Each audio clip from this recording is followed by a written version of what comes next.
शहर की ताजा तरीन व खास खबरों के लिए अमरावती मंडल न्यूज चैनल को सब्सक्राइब करें तथा बेल आइकन को जरूर दबाएं।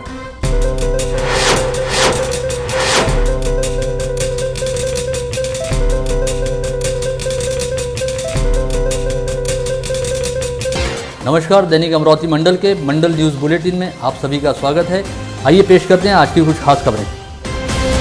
गत रोज सीनेट सदस्य रहने वाले नूटा के कुछ पदाधिकारियों द्वारा संत गाडगे बाबा अमरावती विद्यापीठ के कुलगुरु डॉक्टर मुरलीधर चांदेकर के खिलाफ कई संगीन आरोप लगाए गए थे, जिसके संदर्भ में प्रतिक्रिया हेतु संपर्क किए जाने पर खुद पर लगे आरोपों को सिरे से नकारते हुए कुलगुरु डॉक्टर चांदेकर ने कहा कि उनके विगत 4.5 वर्ष के कार्यकाल के दौरान संत गाडगे बाबा अमरावती विद्यापीठ में कई शानदार काम हुए हैं और कई महत्वपूर्ण पड़ाव पार करने के साथ ही विद्यापीठ द्वारा कई बेहतरीन उपलब्धियां भी हासिल की गई हैं। हालांकि उनके द्वारा कभी इसका ढिंढोरा नहीं पीटा गया, क्योंकि वे लगातार काम करने में यकीन रखते हैं। साथ ही उनका मानना है कि काम करने वाले व्यक्ति से ही गलतियां होती हैं, अतः वे गलतियों को स्वीकार करते हुए उसमें सुधार के लिए भी तैयार रहते हैं। साथ ही उनका विश्वास है कि किसी भी समूह, संगठन या संस्था में सामूहिक व साझा प्रयास बेहद जरूरी होते हैं, अतः वे सबको साथ लेकर चलने और नियमों के दायरे के भीतर रहकर काम करने का प्रयास करते हैं। ऐसे में किसी भी बात को लेकर डरने या किसी मामले से मुंह छिपाकर भागने का सवाल ही पैदा नहीं होता। इस समय विद्यापीठ में सीनेट की सभा को ऑनलाइन या ऑफलाइन बुलाने के संदर्भ में जबरदस्त विवाद चल रहा है। विद्यापीठ प्रशासन जहां एक ओर सीनेट की सभा को ऑनलाइन आयोजित करना चाहता है, वहीं सीनेट सदस्य रहने वाले नूटा पदाधिकारी सीनेट की बैठक को ऑफलाइन बुलाने की मांग कर रहे हैं। इस बारे में कुलगुरु डॉक्टर मुरलीधर चांदेकर ने कहा कि यह उनके अधिकार क्षेत्र से बाहर की बात है, क्योंकि इस संदर्भ में राज्यपाल एवं कुलपति सहित अमरावती के जिलाधीश द्वारा जारी आदेशों का एवं कोरोना प्रतिबंधात्मक नियमों का पूरी तरह से पालन किया जा रहा है। परतवाड़ा के सिविल लाइन परिसर निवासी कपड़ा व्यवसायी प्रकाश चंदनानी के घर पर एक अज्ञात नकाबपोश व्यक्ति द्वारा रिवॉल्वर का दाग दिखाते हुए सशस्त्र डाका डालने का प्रयास किया गया, लेकिन घर में मौजूद महिलाओं की सतर्कता एवं समय सूचकता के चलते नकाबपोश डकैत की हिम्मत जवाब दे गई और वो डकैती का ख्याल छोड़कर वहां से भाग निकला। सदर बाजार स्थित अमरदीप नामक कपड़ा शोरूम के संचालक प्रकाश चंदनानी का घर सिविल लाइन में स्थित है। शुक्रवार की रात 9:30 बजे के आसपास प्रकाश चंदनानी हमेशा की तरह अपना शोरूम बंद कर घर लौटे और तुरंत ही गुरु नानक नगर में अपने किसी रिश्तेदार के यहाँ आयोजित विवाह समारोह में शामिल होने हेतु चले गए। इस समय घर पर प्रकाश चंदनानी की पत्नी आरती, बेटी गुंजन और भाभी मंजू चंदनानी मौजूद थे, जिसमें से आरती व गुंजन हॉल में बैठकर टीवी देख रहे थे। वहीं मंजू चंदनानी रसोई में कुछ काम कर रही थी। रात 10:30 बजे के आसपास एक नकाबपोश व्यक्ति हाथ में रिवॉल्वर ताने हुए घर के भीतर घुसा। यह देखकर हॉल में मौजूद माँ बेटी तुरंत बेडरूम की ओर भागे और उन्होंने बेडरूम का दरवाजा भीतर से बंद कर लिया। इसी समय उस नकाबपोश को देखकर मंजू चंदनानी ने भी रसोई घर का दरवाजा बंद करने का प्रयास किया, लेकिन वे ऐसा करने में नाकाम रही और नकाबपोश डकैत ने उन पर पिस्तौल तानते हुए घर में रखा पैसा लाकर देने की मांग की, जिस पर मंजू चंदनानी ने बिना घबराए समय सूचकता दिखाते हुए डकैत से कहा कि तुम रुको, मैं अभी अपने पति से कैश लेकर आती हूँ, पर तुम किसी को कुछ मत करना। यह सुनते ही नकाबपोश व्यक्ति घबरा गया और उसे यह लगा कि घर में शायद कोई पुरुष भी मौजूद है। ऐसे में वह डकैत घर से निकलकर बाहर की ओर भागा और मेन गेट के पास कुछ पलों के लिए रुककर जेब से मोबाइल निकालते हुए किसी व्यक्ति से बात की और इसके बाद वहां से भाग खड़ा हुआ। इस मामले की शिकायत प्रकाश चंदनानी द्वारा तुरंत ही परतवाड़ा पुलिस में दर्ज कराई, जिसके बाद परतवाड़ा पुलिस ने मामले की जाँच शुरू की है। हाल ही में कांग्रेस पार्टी द्वारा अमरावती शहराध्यक्ष पद पर मनपा के नेता प्रतिपक्ष बबलू शेखावत की नियुक्ति की गई है। अपनी नियुक्ति के बाद मंडल न्यूज बुलेटिन के साथ विशेष तौर पर बातचीत करते हुए कांग्रेस के नवनियुक्त शहराध्यक्ष बबलू शेखावत ने कहा कि वे विगत 25 वर्षों से कांग्रेस पार्टी के समर्पित कार्यकर्ता के रूप में कार्यरत हैं और पार्टी ने अब तक उनके द्वारा किए गए कामों को ध्यान में रखते हुए उन्हें पूरे शहर की जिम्मेदारी सौंपी है, जिसके लिए वे जहां एक ओर पार्टी के वरिष्ठ नेताओं के प्रति आभारी हैं, वहीं दूसरी ओर खुद को अपने सामने मौजूद चुनौतियों के लिए भी तैयार कर रहे हैं। अब से ठीक सवा साल बाद अमरावती महानगर पालिका के आम चुनाव होने हैं और इस बार अमरावती महानगर पालिका में कांग्रेस के पार्षद अधिकाधिक संख्या में चुनकर आएँ और एक बार फिर महानगर पालिका में कांग्रेस की सत्ता हो, यह उनकी पहली प्राथमिकता में शामिल है, जिसके लिए वे शहराध्यक्ष पद पर नियुक्त होने के बाद पहले दिन से ही काम पर लग गए हैं। सहायक जिला निबंधक वर्ग 1 तथा मुद्रांक जिलाधीश DS भोसले द्वारा जानकारी दी गई है कि आगामी 31 दिसंबर से पहले संपत्ति की खरीदी का पंजीयन कर मुद्रांक शुल्क भरने पर अगले 4 माह तक डीएम निबंधक कार्यालय में जाकर 10 पंजीयन करने की सुविधा उपलब्ध कराई गई है। ऐसे में अधिक से अधिक नागरिकों को मुद्रांक शुल्क में सरकार की ओर से दी गई सहूलियत का लाभ मिले, इस बात के मद्देनजर राज्य सरकार द्वारा यह निर्णय लिया गया है। अतः सभी पक्षकारों को चाहिए कि वे अपना मुद्रांक शुल्क ऑनलाइन भरते हुए पंजीयन कार्यालय में अनावश्यक भीड़भाड़ वाली स्थिति को टालें। इस समय राज्य में मराठा आरक्षण के मसले को लेकर राजनीतिक वातावरण जबरदस्त गरमाया हुआ है और विविध मराठा संगठनों द्वारा आक्रामक भूमिका अपनाते हुए राज्य सरकार पर हल्लाबोल किया जा रहा है। सर्वोच्च न्यायालय द्वारा मराठा आरक्षण पर स्थगनादेश दिए जाने के बाद मराठा समाज के पिछड़े घटकों को न्याय देने हेतु मुख्यमंत्री उद्धव ठाकरे के नेतृत्व वाली महाविकास आघाड़ी सरकार ने उन्हें EWS यानी आर्थिक रूप से पिछड़े संवर्ग के तहत आरक्षण का लाभ देने का निर्णय लिया है। लेकिन इस निर्णय का विरोध करते हुए मराठा क्रांति मोर्चा द्वारा पुणे में बुलाई गई पत्रकार परिषद में आरोप लगाया गया है कि इस निर्णय की आड़ लेते हुए सरकार ने मराठा समाज की पीठ में छुरा घोंपने का काम किया है। साथ ही इस जरिए आघाड़ी सरकार ने पूरे मराठा समाज के साथ धोखाधड़ी करते हुए मराठा आरक्षण के लिए अपने प्राणों की आहुति देने वाले 42 मराठा युवाओं का अपमान भी किया है।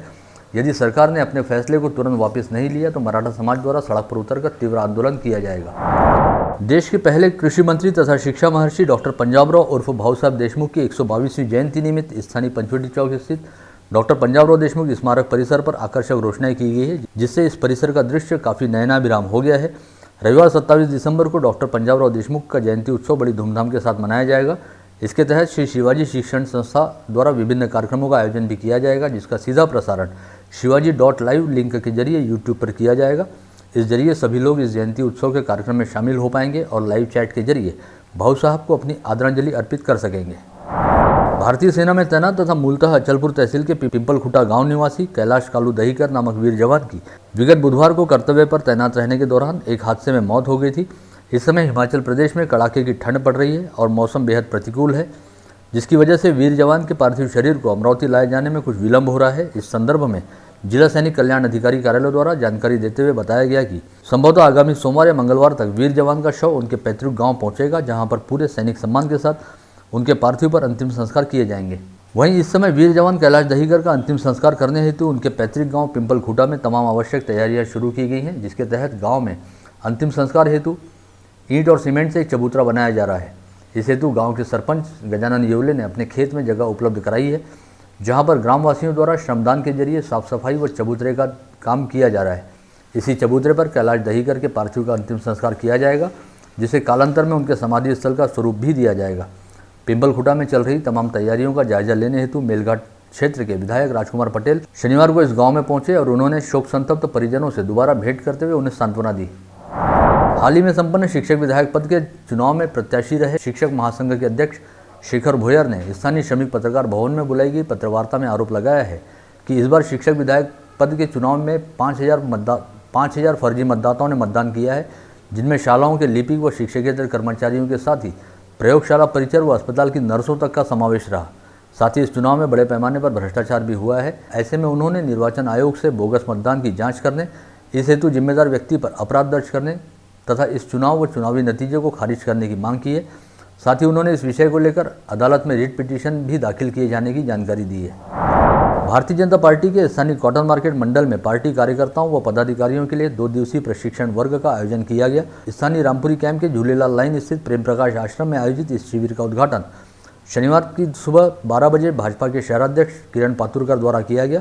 इस अवसर पर बतौर प्रमुख अतिथि मनपा के स्वीकृत पार्षद डॉक्टर प्रणय कुलकर्णी तथा भाजपा पदाधिकारी सतीश करेसिया, गजानन देशमुख आदि उपस्थित थे। साथ ही इस प्रशिक्षण वर्ग में भाजपा के विभिन्न पदाधिकारियों द्वारा अलग अलग विषयों पर उपस्थितों का मार्गदर्शन किया गया।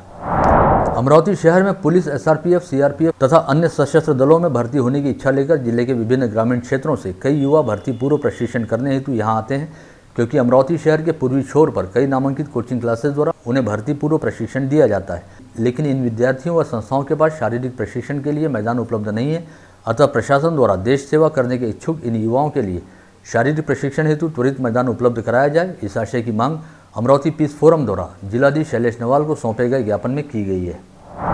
राज्य में पिछड़े समुदाय के विद्यार्थियों के लिए हर जिले में हॉस्टल बनाए जा रहे हैं। मुस्लिम समुदाय के छात्र छात्राओं हेतु बनाए गए हॉस्टलों को जानबूझकर बंद किया जा रहा है। इस आशय का आरोप लगाते हुए अमरावती पीस फोरम ने गुरुवार को पालक मंत्री यशोमती ठाकुर से मिलकर जिले के एकमात्र मुस्लिम गर्ल्स हॉस्टल को बचाने की गुहार लगाई। इस समय सौंपे गए ज्ञापन में कहा गया कि अमरावती में विभिन्न तहसीलों व गाँवों से माध्यमिक, उच्च माध्यमिक, D.Ed, B.Ed, वैद्यकीय व अभियांत्रिकी की पढ़ाई के लिए मुस्लिम समाज के कमजोर तबके की लड़कियां अमरावती आती हैं, लेकिन यहां पर उनके लिए हॉस्टल की सुविधा उपलब्ध नहीं रहने से उनकी पढ़ाई में विघ्न आ रहा है। इस बात को गंभीरता से लेते हुए मुस्लिम लड़कियों की शिक्षा को प्रोत्साहन देने हेतु बंद पड़े मुस्लिम हॉस्टल को दोबारा शुरू किया जाए। जिले में शनिवार 26 दिसंबर को कोरोना के 95 नए संक्रमित मरीज पाए गए। इसके साथ ही जिले में कोरोना के कुल संक्रमितों की संख्या 19,333 पर जा पहुंची। लंबे समय बाद कोरोना संक्रमितों की संख्या में एक बार फिर भारी भरकम उछाल आया है। शनिवार को RT-PCR टेस्ट में 75 और रैपिड एंटीजन टेस्ट में 20 लोगों की रिपोर्ट पॉजिटिव आई है।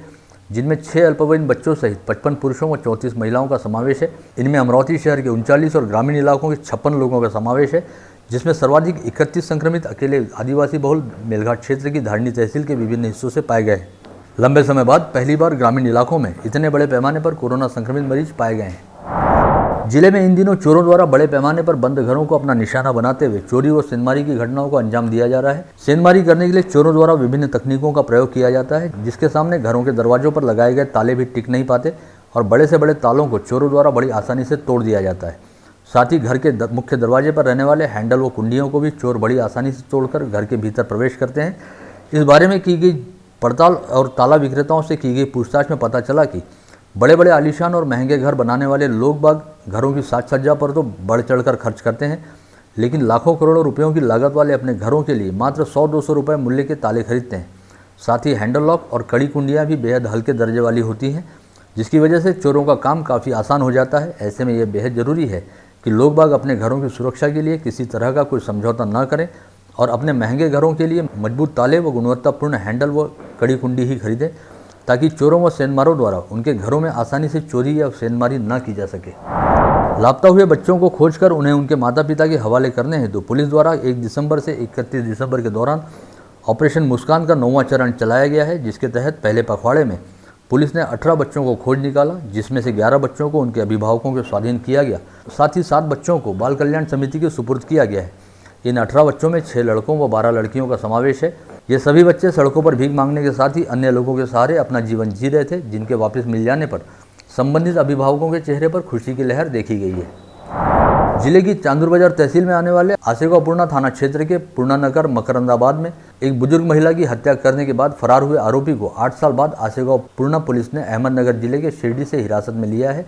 आरोपी का नाम विष्णु आमझरे बताया गया है। 8 नवंबर 2012 को पूर्णानगर के मकरंदाबाद में रहने वाली पद्मा नांदड़े ने पुलिस में शिकायत दर्ज कराई थी कि उसकी सास सुभद्रा नांदड़े नल पर पानी भरने के लिए गई थी। इस समय गांव के विष्णु आमझरे ने सुभद्रा बाई पर पानी का नल तोड़ने का आरोप लगाते हुए उसके साथ झगड़ा किया था और गुस्से में सुभद्रा बाई के सिर और गर्दन पर कुल्हाड़ी से हमला करते हुए उसे मौत के घाट उतार दिया था। इस घटना के बाद से ही विष्णु आमझरे फरार चल रहा था। तलेगांव दशासर थाना क्षेत्र में आने वाले बग्गी खेत परिसर में एक महिला के साथ छेड़छाड़ करने की घटना सामने आई है, जिसके बाद पुलिस ने राजू भोयर नामक व्यक्ति के खिलाफ विनय भंग का मामला दर्ज किया है। यह महिला बग्गी खेत परिसर में प्रमोद झाड़े के खेत में खाद डालने गई थी। इस दौरान राजू भोयर ने उसके साथ छेड़छाड़ की। मोर्शी तहसील के मधापुर में मोटरसाइकिल फिसलने से महात्मा फुले समता परिषद के शाखा प्रमुख रोशन अकोलकर, जिन्हें अमरावती में उपचार के लिए लाते समय उनकी मौत हो गई। पता चला है कि आष्टगांव निवासी रोशन अकोलकर किसी काम के सिलसिले में शुक्रवार को मोर्शी आए थे और काम निपटाने के बाद अपनी दुपहिया से वापस आष्टगांव लौट रहे थे। इसी दौरान मधापुरी के पास उनकी मोटरसाइकिल फिसल गई। मोर्शी तहसील में शिरखेड़ थाना क्षेत्र अंतर्गत राजूरवाड़ी में रहने वाली ज्योत्सना घावट के घर से अज्ञात चोर ने सोने के आभूषण व नगद सहित 58,441 रुपये का माल चुरा लिया। इस समय यह महिला अपनी मां की आंखों का ऑपरेशन कराने के लिए अमरावती गई हुई थी। शिरखेड़ पुलिस ने अज्ञात चोर के खिलाफ मामला दर्ज किया है। शहर में इन दिनों रात के समय कर्फ्यू लागू किया गया है। इसके बावजूद शहर में चोरी करने के इरादे से बदमाश छिपे नजर आते हैं। राजापेट पुलिस ने अभियंता कॉलोनी परिसर में अक्षय निखार और गानूवाड़ी परिसर में अनूप चौधरी के घर के पास अंधेरे में छिपकर बैठे यश घोराड को हिरासत में लिया है। वहीं सिटी कोतवाली पुलिस ने समाधान नगर में रहने वाले उमेश धुमाले को हिरासत में लिया है। वह अंबापेट परिसर में चोरी करने के इरादे से घूम रहा था। शहर के शेगांव राहटगांव रोड पर बागड़ी निवास के नज़दीक शनिवार की सुबह एक अनियंत्रित टेम्पो सीधा एक बंद दुकान से जा भिड़ा। इस हादसे में किसी तरह की जनहानि नहीं हुई है। यह खाली टेम्पो शेगांव राहटगांव रोड से तेज गति से गुजर रहा था, तब इसके चालक का वाहन से नियंत्रण छूट गया और यह एक बंद दुकान से जा भिड़ा। इस दुकान से सटे एक मेडिकल और दूध डेयरी भी है। वहीं ऊपरी हिस्से में एक हार्डवेयर की दुकान है। हादसे के समय दूध डेयरी और मेडिकल शुरू थे, लेकिन इस हादसे में किसी को कोई चोट नहीं आई है। बडनेरा पुलिस ने नेमानी गोदाम के पास एक पानठेले के निकट चलाए जा रहे वर्ली मटका अड्डे पर कार्रवाई की और यहां से वृषभ हरने व नवनीत मेहरे नामक 2 लोगों को हिरासत में लिया गया। दोनों के पास से वर्ली मटका की चिट्ठी सहित 15,550 रुपये का माल जब्त किया गया है। इसी के साथ आज का बुलेटिन यहीं समाप्त होता है। कल दोबारा आप सभी से मुलाकात होगी ऐसे ही कुछ खास खबरों को लेकर। तब तक के लिए नमस्कार।